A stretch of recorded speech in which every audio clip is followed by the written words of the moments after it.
Prolifick.com. And I'm your host today, Mike Watts, aka Megawatts, and I'm here today with JR from Liberty Tax and Mark Lane. And actually, this is Mark's show. It's called The Future of Education. Let me back up with that. It is his show.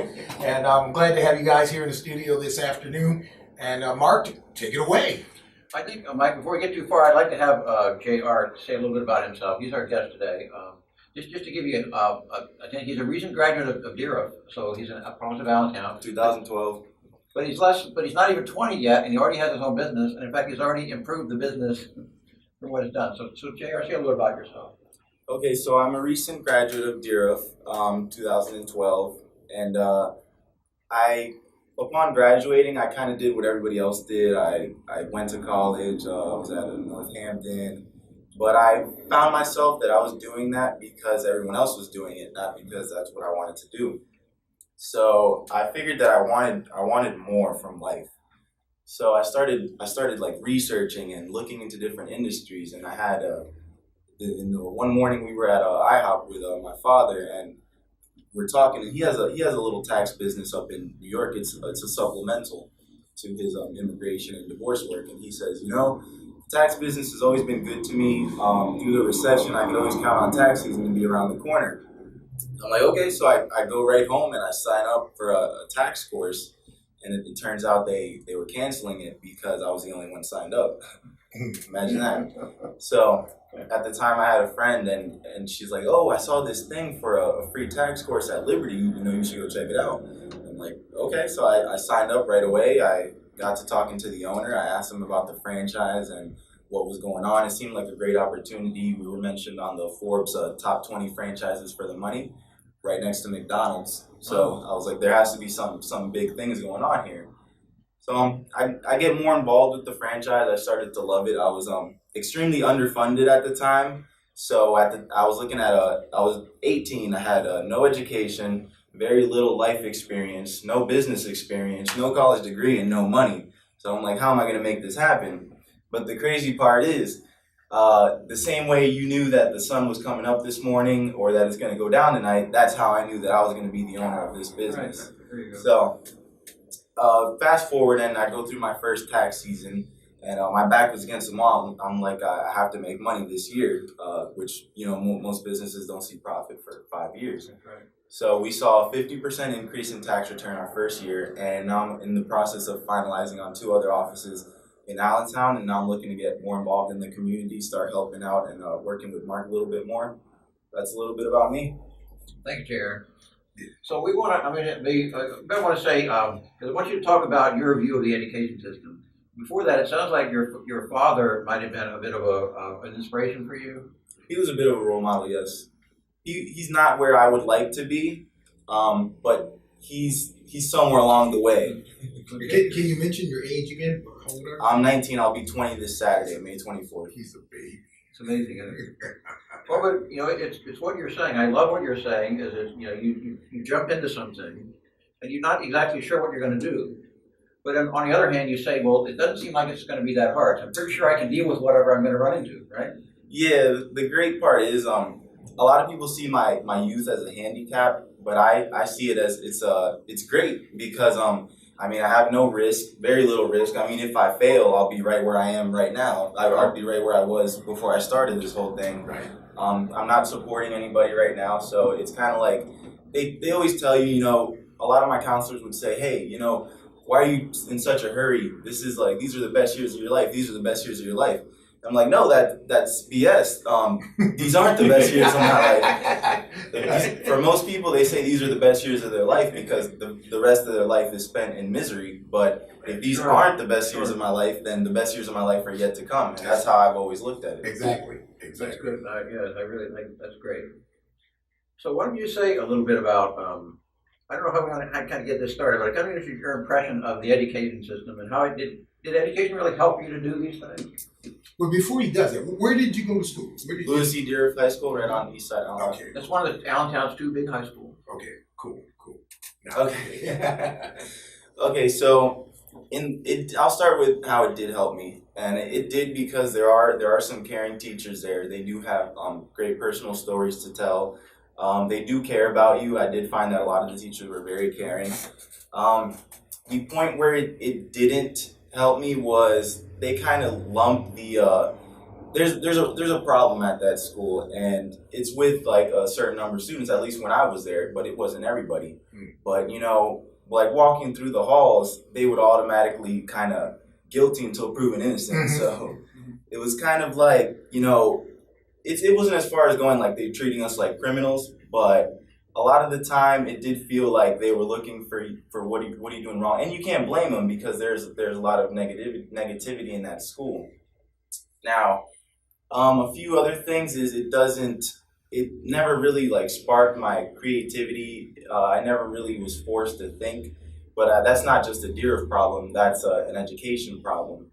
It was more of regurgitation. They would kind of teach you the material, and you'd have to regurgitate it, and you'd get graded on your ability to remember the material. I remember. And then how long did you remember it? Until the next test, probably. Yeah, until the next test. Study the night before and Right. get your A or your B, and then it's gone forever. And that's not when you really learn how to think, it sticks with you. That's how you know that you're doing a good job teaching. And I did have a couple of teachers. One was my psychology teacher, Mr. Tanis, and one of my English teachers, and they actually forced you to think, and they asked like thought-provoking questions. It wasn't just like regurgitation.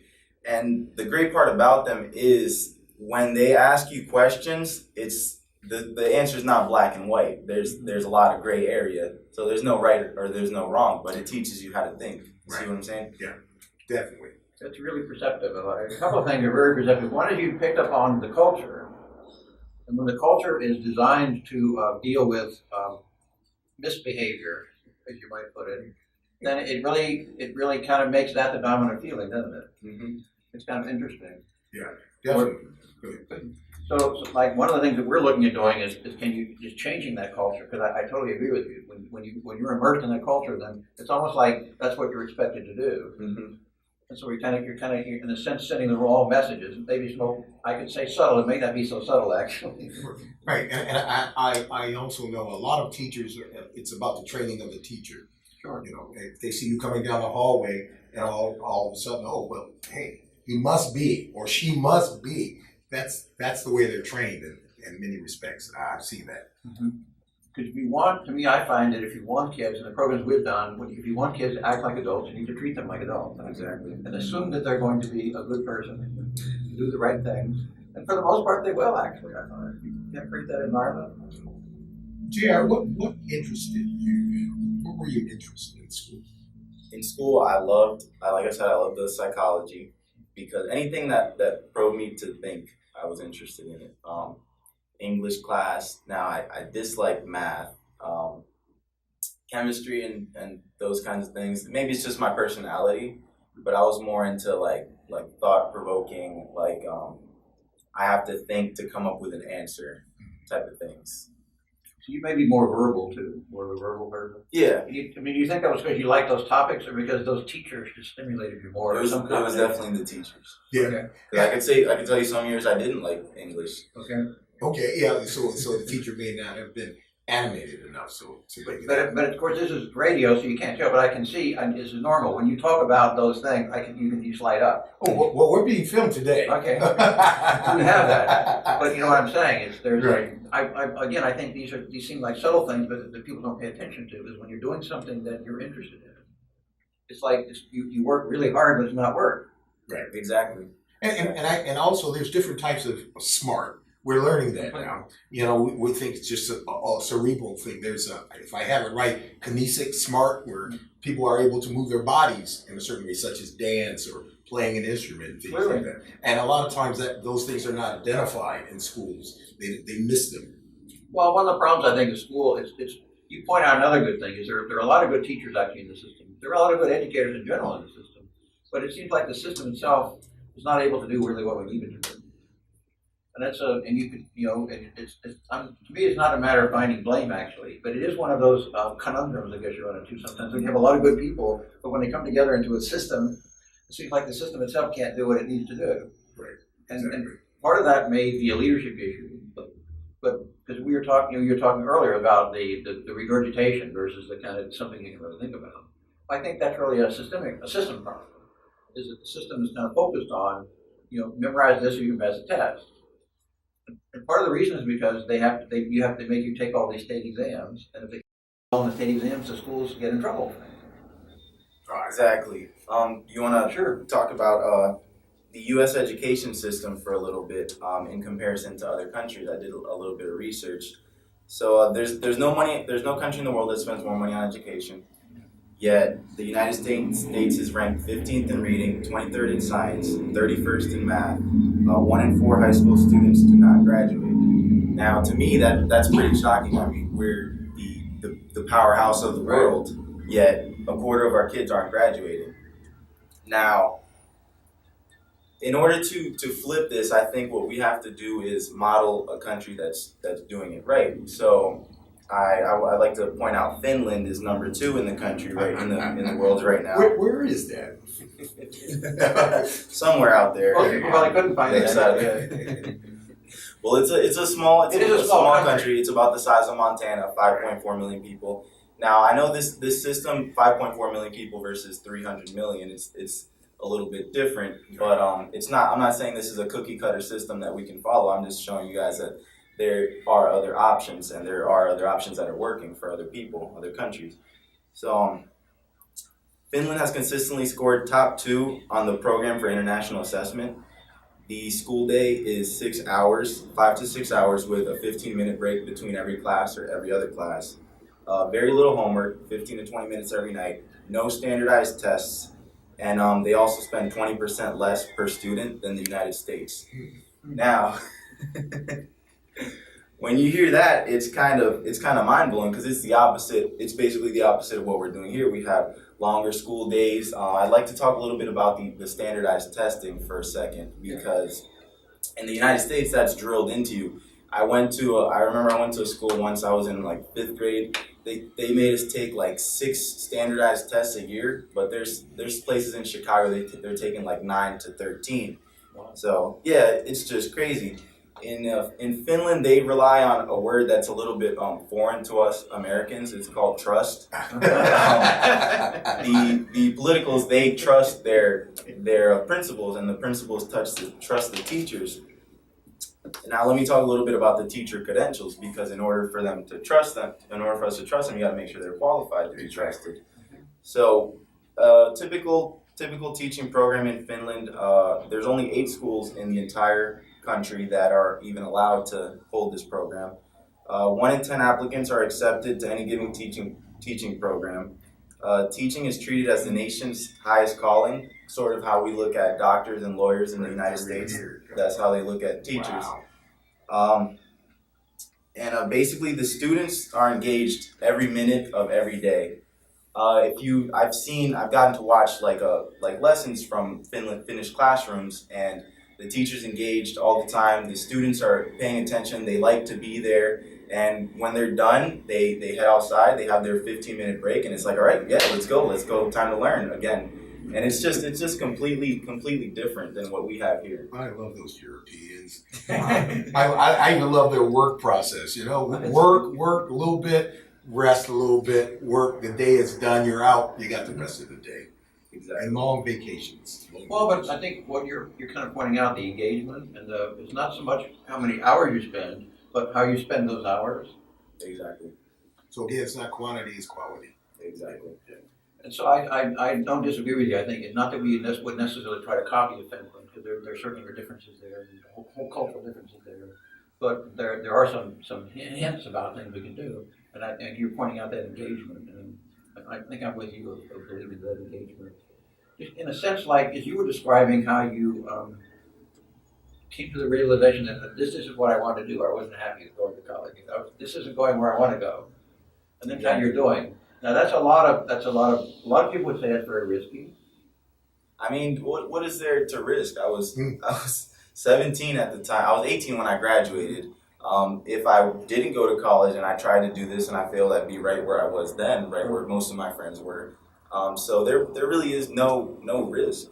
So you're thinking about it logically, actually. I don't disagree with you. Right. You know, there's a lot of jobs, like you have your union jobs and then you have your manual labor jobs. And there's a whole gap in between that's not being filled right now. And that what you're doing seems to fill that gap in between. Because you don't necessarily need college education to do that.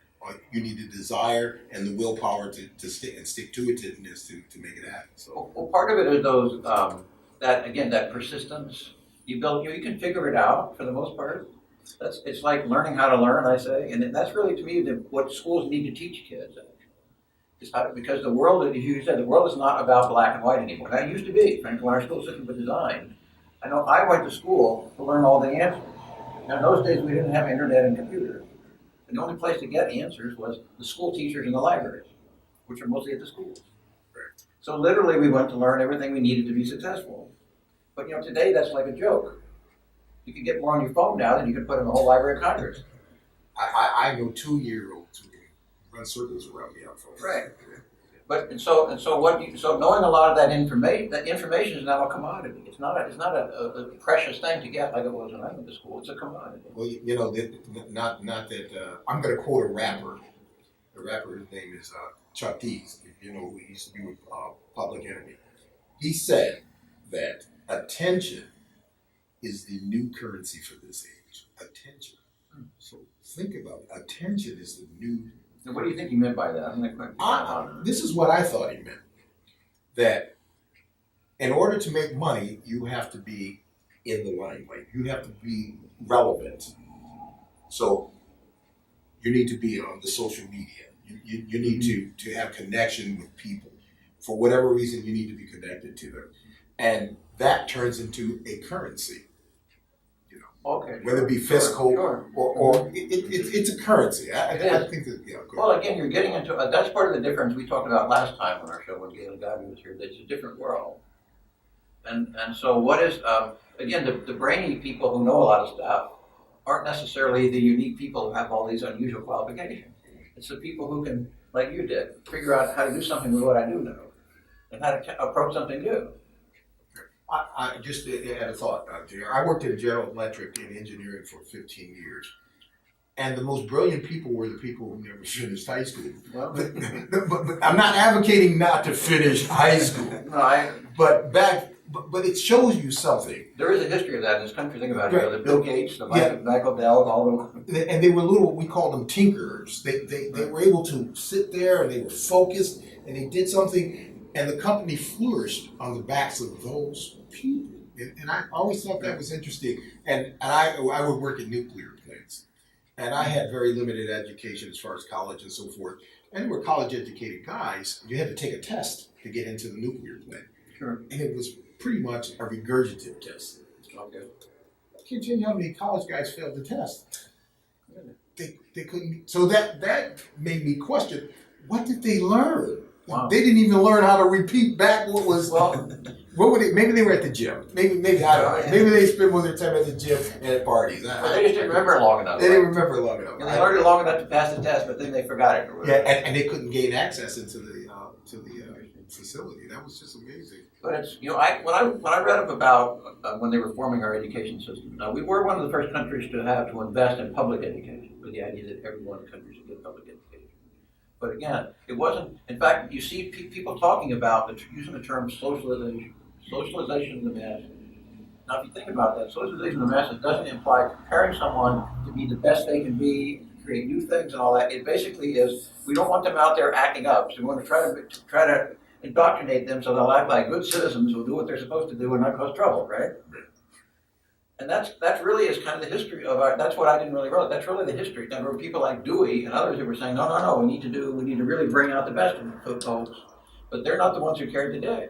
Right. And the ones who were the leaders went to an elite education. They didn't go to public school. Right. And so remember, that's the history that we're building off of. And I think there's still some of that same kind of thing of trying to make people conform to some ideal of how they would be a trouble-free society or whatever.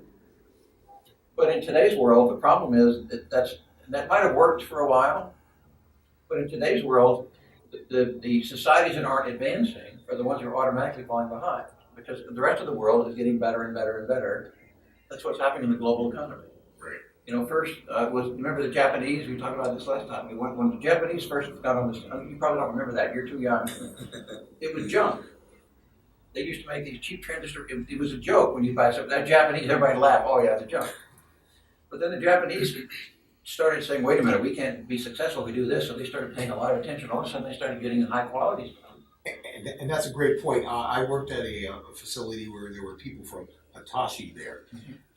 And one of the Japanese gentlemen, I said to him, I said, oh, you people are really smart. I said, Japanese not smart. We just try harder. Yes. And I said, wow. So you make it, we look at it and figure out how we can make it better than, that's right. than you made it. And that's how, and they turned it around. So now they're one of the leading economies. They're one of the leading. But what's happening is all other countries. So, you know, China has been the big center of manufacturing now because they have a huge population base. They started that. But now even as China, more middle class people, more people get into the middle class in China, they start demanding higher wages. So now people that live in the cheap manufacturing are not going to like Vietnam and places like that. Where you have people who are even more underdeveloped. It's happening with the whole world. And we're only in the beginning of that transition, as we talked about last time. And so that means that if we just have this static country, we talked about that after World War II. We were the only country that had any industrial infrastructure. Right, exactly. So we didn't have to be very good at what we did. Everybody followed us anyway. We kind of dominated the world, but we can't do that. So now we have schools that I think because of a legacy, or in a sense trying to socialize our kids to be nice citizens and don't cause trouble. When we need a world that's just like you, it's very dynamic. They'll go out there and say, hey, I don't like what I'm doing here. I'm going to find a better way. Can I just back up a minute? Something just hit my brain. JR, you said you didn't like math. But you're a tax business. Okay, let me talk about my tax business for a second. I don't like taxes. I don't like them too much at all. Okay. But the thing is, when you're a business owner, I mean, you're not worried about taxes. You're worried about making the whole operation run as smoothly as possible, the marketing, staffing, making sure the preparers are doing the tax returns. So there's people in this company who've never done a tax return in their life. Fortunately, I do have a little bit of tax experience. I could answer the majority of tax questions and do most things. But my main focus isn't on taxes. It's on managing and running the overall business. Okay. Now I get it. That's good. That's good. And go ahead, Mark. I think when I met you, you told me a story. I asked you because you grew the business so dramatically. I think you told me you made some kind of hangers and put them out or something like that. Yeah, I did. That's a very clever move, actually. I did a bunch of different marketing, getting into this business. A lot of things it was an existing store. I bought it off the guy. I worked for him for 1 year, and then I purchased it the second year. So we used the waivers. I know you've seen them out on the street waving at everybody. Oh, yes, I have seen them. They do attract. Very interesting. Not just waving, kind of getting it on. Dressed up in a Statue of Liberty. There was one young lady I saw. It was raining. And she just was joyfully dancing and having a good time. Mm-hmm. She was in her own head. Yeah, that was Willow. She's actually really into theater. So every time she goes out and I say, "Oh, like how's it going out there?" She's like, "Oh, it's awesome. This is such a positive thing." And I by no means force them to go out in the rain. I'm like, you can go home. And they're like, "No, it's okay. It's okay." And so yeah, she was there until it was late.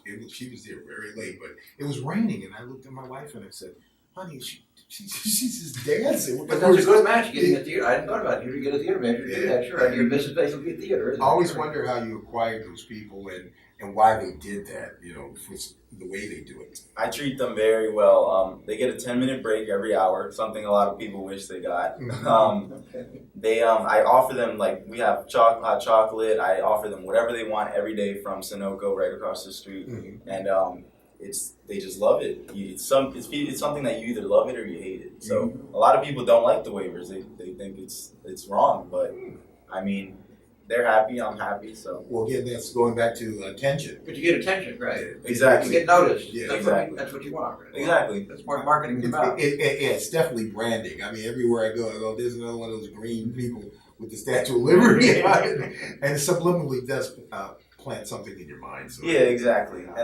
for a lot of people, the waivers, it's what like people drive by every day, and that's the only thing that's making them smile. Ah. We've had people come in and say, "Hey, I came in because I was having a bad day, and I saw your waiver, and she just made me smile." So, well, you're absolutely dead on.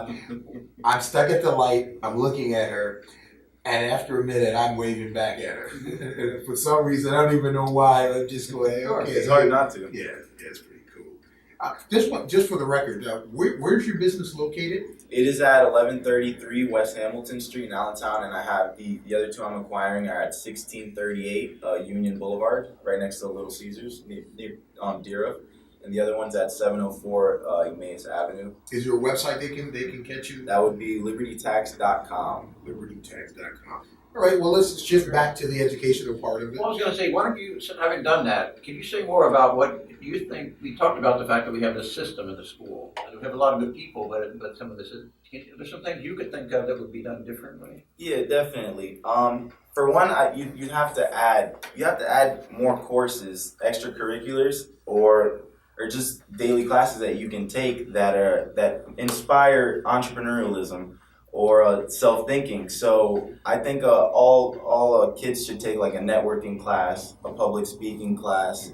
Networking is huge because nobody's going to hire you if they don't know you. Right. And you have to be a likable person. A Fortune 500 is not going to hire the Harvard graduate that is really socially awkward, that doesn't get along with people, no good communication skills. So you need to teach all that stuff in order to keep up with everybody else, because I'm sure in other schools they do teach those kinds of things. There are some schools that do teach those kinds of things, and they have a lot of different extracurriculars. They have like the debate team and things like that, and that's all teaching social skills. And every class should be made with the thought in mind of how is the student going to apply this in real life? How is this going to help them to be successful and get an edge over everybody else? Mm-hmm. So Okay. there's a lot of little things that we can tweak, and then the other thing would be just using all the classes that we have now and kind of tweaking them in a way that you could use this, like showing the students how they could use this in real life, how this is going to help you out later on in life. Because without that, then you're essentially just learning a subject, learning and picking a topic, and there's thousands of topics out there, and not all of them are going to help you be successful in life. Right. Sure, why this one? Because one of the things we're looking at, I mean, we didn't talk about this too much, a little bit, that I believe that we have to more fundamentally change education. Mhm. Like maybe spending an hour in an English class and going an hour in a math class, and perhaps that's even obsolete. Because the problems you run into don't divide themselves into this is an English problem, this is a math problem, et cetera. It's a combination of things. Exactly. Plus, you're pointing out the fact that it's so much better to be connected to something that's real.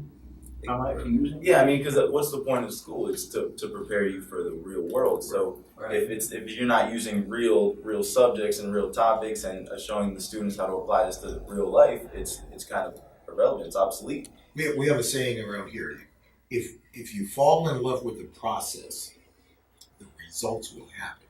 But you have to love the process. Right. I loved music. The music led me to other things. I didn't like engineering, by the way, but that's what my Right. parents said. Oh, that's a good job. You should get that job. And I was like, I don't want it. So I lived a subjective life. That's so common, actually. Yeah, that's another story. But eventually, what I loved, it came through. And for the record, in 1919, I'm going back to the 1900s. In 2008, I wrote 7 songs, and 4 of them made the Grammy ballot in 2008. Right. And I was just approaching 50, almost 50 years of age. But all those years, the process, I love making music. So that's what I did. Even when I did all the little other things, but music. I could do it 24 hours a day. So I think if you find your niche, if you find what you love to do, then you're going to see all kinds of results. I think that's you can see that with JR too, actually. Not that you love taxes, but you can tell the idea of kind of going a bit, the challenge of I'm solving a problem for some people. So how do I really get out there and do it? How do I get them to know about me? How do I go, I can see that. And from hearing them speak, it seems like that you would be a great public speaker, and that you're on your way to becoming that. Yeah, I really love to. Kind of one of my end goal dreams, other than owning an NBA team, would be the big one for sale. Because there'll be a couple more too, I think, every month. Would be I love to do like public speaking for young people and maybe start like an entrepreneurial program where I would take like my own money and invest it in these young people's ideas and kind of guide them through it and like help them come up with a business plan and a good idea, or even if it's something that's already been made, how can we make this better? And then I'd maybe have like an annual contest and I'd invest like $100,000 into that person, into their idea. So that's one of the things that I really like to do, other than going around and speaking to different high schools and just kind of sharing my story with them and telling them like, I'm right where you were at one point, and now look at me. So if I can do this, I'm telling you guys, I'm not that intelligent. I'm not that special. There's nothing different about me than anybody listening to this broadcast or anybody at Deriff or anybody at Allen. So it's like, you just have to teach them the fundamentals of success, because success is a recipe. And if you follow the recipe, you're going to get success every single time. Not 9 out of 10 times, not 99.999% of the time, 100% of the time, you will get success if you follow the recipe. And the thing is, we have to really teach our students this recipe, because if we do, then they'll all be successful. There will be no child left behind. So the thing is, you just gotta really like instill these values, and there's certain books that we should be teaching all our kids, like Think and Grow Rich, Napoleon Hill, like Robert Kiyosaki, Rich Dad, Poor Dad. Like, these things are it's just the fundamentals for building happiness, not just good grades, not just success in high school, but happiness in life. And that's another thing that the schools aren't teaching right now. There should be a class called happiness, because there's too many people that yes, go ahead. They graduate high school, they go to college, they land their quote unquote dream job to find out that they're miserable and they don't know why. Sure. And if you think about it, if we're in a economy but everybody's happy, I mean, we're on the road to faster recovery anyways. So it's just the happiness has to be there in order for us to make a shift. Exactly. So you made me think of a couple things here. One is, a lot of people would say, could you point out that maybe that learning the success recipe as you described it, is probably more important than English and math, actually. Not that you don't need English and math. Right. But the other thing I think a lot of people would question is, when you talk about people that are entrepreneurs, a lot of people would say, well, most kids aren't going to be entrepreneurs. That is what true. What would you say about that? You agree with that, or what? With being an entrepreneur, you still need, even in life, if you're not going to be an entrepreneur, you need leadership skills. You need to be able to manage people, to solve problems, and these are all entrepreneurial skills. These are all skills that you gain through entrepreneurialism. Yeah, sometimes we don't think of being a mom as being a job. That's the greatest entrepreneur of them all. Yes. Yeah, I actually agree with you. I that's a conclusion I came to. It kind of got me involved in education. Was that today everyone needs to be a bit of an entrepreneur, whether they start a business or whether they just do something new in raising their family, or do something new with whoever they're working for, or in the government. We all know the government could use that for sure. Yeah, They're definitely. about the most unentrepreneurial place they can provide. And therefore, they waste a lot of money trying to get Let's not go there. I'm not much of a political guy. No. Yeah. Well, but I voted only because I knew the people. But you get down to one of the problems that I see with education, I think, is that we don't even know what we want from it. It's like we have the bar set in the wrong place. Because of the fact that these standardized exams, and I'm not really blaming the individuals again, it's more of a system, because the exams are so high, everybody thinks that the goal is to get kids to pass those exams. But as we're pointing out here, I think that really shouldn't be the goal. That might be a secondary goal. But the real goal is to prepare them to be successful. How much does money have a play in that? With seeing certain results, is there money connected to money? that? In what way are you thinking? I'm thinking if an area does well, that funds come. If they don't do well, funds are withdrawn. Am I wrong or right? Well, that's kind of the capitalist way, in a sense, you could say, which doesn't usually work with government agencies. Okay. I don't know, it's a mixed bag. I mean, a lot of people complain about education because they've done data. The complaints about education actually started in the late 70s, I believe, or early 80s. There was a thing called the Nation at Risk. You were probably too young for that. Yeah. I don't know if you remember that, Mike. It was one of the first times they had a big government commission that did all these things and passed this fancy paper, and they started to notice that the U.S. is falling behind. That was when they started falling behind. Well, I've seen some data now. Somebody's done some data, and between that period of time and the 2000s, they can show that in constant dollars, the amount of money going into education in the U.S. has doubled. Oh. And yet the performance has actually gone down. It's throwing good money after. So it shows you that it's not to say that we don't need more money in education, but I think that's part of the problem. We can't depend on just throw more money at it and it's going to take care of the problem. Yeah. And part of that, another problem with that is, yeah, we're spending more money, but are we necessarily spending it in the right places? Right. Are we spending it on the schools that need it, or are we throwing it at the schools that don't need it or that are outperforming everybody else? Right. Because like you said, if you do better and they throw you more money, then that leaves the schools at the bottom. And the better get better and the bad get worse. Yeah. I know even in our area there are some fabulous schools, not to mention the name of that school, but everybody wants to go there. It begins with P, by the way. But everybody wants to go to that school. I've never been inside it, but when I drive by it, I go like, looks like a college. yeah, I said this is so obviously there's a lot of money thrown at it. So you have the extra curricular activities, you have sports, you have music, you have all of the arts back in school, which is something we don't have in the Allentown school district right now. We've lost a lot of that in the last few years. And that helps. I mean, I know even when I was going to high school, sports was a big part of my life, and also music. And actually, I played cello for 4 years, and I hated the thing, but because it was bigger than I was. But it led to me playing other instruments, so it was a big part of my life. But if you take that out of the schools, then you're taking another option, another advantage for students to move forward in life. So. Part of it is getting to the kind of the nature of the organization too, I think, because one of them was shown a few years ago, back in the early, you might not remember this either, but like in the late 90s, we had a big bubble in the tech entrepreneurship I market. remember that, yeah. And what they I wish I'd have been my age back then. Yeah, I bet you did. But what they found was that it was a bubble. It got so that companies were given more money than they really deserved, frankly. And because of that, they actually started wasting the money. So it's in a sense, if you have too much money, then it takes away from you that kind of scrappy spirit that I heard you talking about, how you built your business from basically nothing. But you didn't have a lot of money when you got into this thing. And so you're very creative about the way you do things. You're constantly looking how you can make it better. You're paying a lot of attention, as opposed to when you have a lot of money, or you kind of see the money's it, then it leads you to more of a let's wait for somebody to come with the answer. Maybe we can buy the answer from somebody. But it takes it out of our initiative into something else, somebody else's issue. A lot of people have the mentality that if you throw enough money at something, it's going to fix itself, Right. which isn't always necessarily true. Well, I see a lot of, especially in this area, a lot of social responsibility now. I see a lot of people who want to fix things. They really, really want to do well. They want to do good by the system and make it work.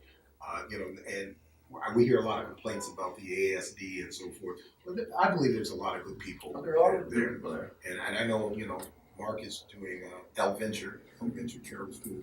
And I just want to shift gears a little bit and ask you, how's that going? What are you doing now? You're doing pre-enrollment, or is it?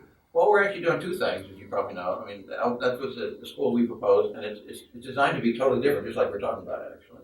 But we're looking at getting more pre-enrollments and basically filling weaknesses that were in the first round of application and resubmitting it at some point. But in the meantime, we discovered that there are people in the Allentown School District who basically said that we need to do something like that. And let me just ask you something, because recently someone asked, well, what pre-enrollment?